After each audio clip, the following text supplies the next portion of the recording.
Back on three. 1, 2, 3. Hey everybody, welcome back to our positional previews. Ricky Henney, Jordan Bean here, going through the roster position by position as we come up on training camp 2016. And as you can see behind us, it's time to talk about, Ricky, I would dare say, the grittiest group of guys here on the Chargers roster, the running backs. And we're not going to start by talking about Danny Woodhead. Let's start by talking about Melvin Gordon, in a group that I'm sure would love to get a mulligan on last year's performance as a whole. I think Melvin especially would like to get 2015, his rookie season, back. Oh, absolutely. I mean, I wouldn't say there's pressure on Melvin Gordon, but there's a lot of attention and focus, and you know he's been just chomping at the bit to turn that page, and now it's officially turned. He had a pretty good offseason. He obviously dealt with the injury, but those last 2 weeks, Coach McCoy said it, Melvin said it, Coach Wiz said it. He really seemed to turn the corner, looked like the player who has a ton of talent, ton of potential that made him a first-round pick. Last year was a down year in a lot of areas. Totally out of the way.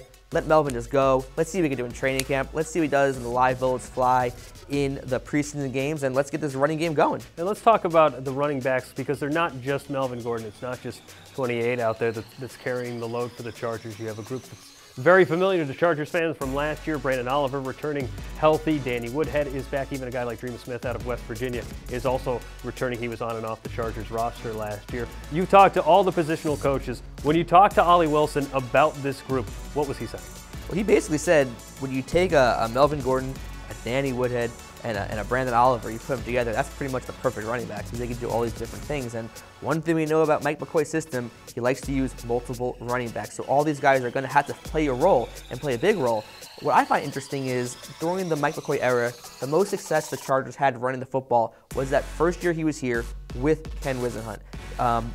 Ryan Matthews pounding the ball, leading them into the postseason. How are they going to look? Not just the personnel, but because he said there's similar personnel, but what are the formations going to be like? Are they going to be under center more? Are you going to have the Derek Watt and Chris Swain at the fullback position?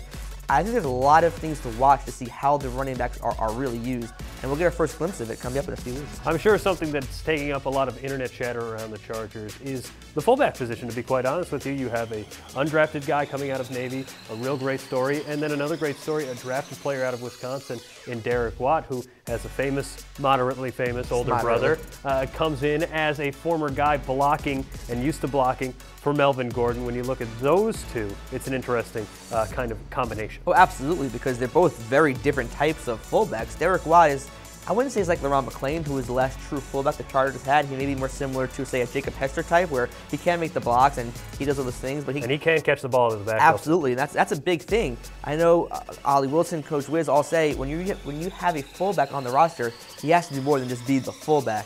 And then Chris Swain, he was a running back at the Navy, and they're trying to have him learn that fullback role, which they think he can do, but he carry the ball a little bit more. And so there's two different types of fullbacks. Will both make it? Will one make it? I think the numbers game at running back and fullback is going to be something to really watch throughout the season, because I don't know how many they're going to take. Are they going to take 4, 5? And it's interesting. I don't know what the plural of abacus is, but we're going to get our abaci out and work out those roster numbers here over the next few days as we head into training camp 2016. For Ricky, I'm Jordan. We'll see you tomorrow, and as we continue our positional previews and take a look at the wide receivers.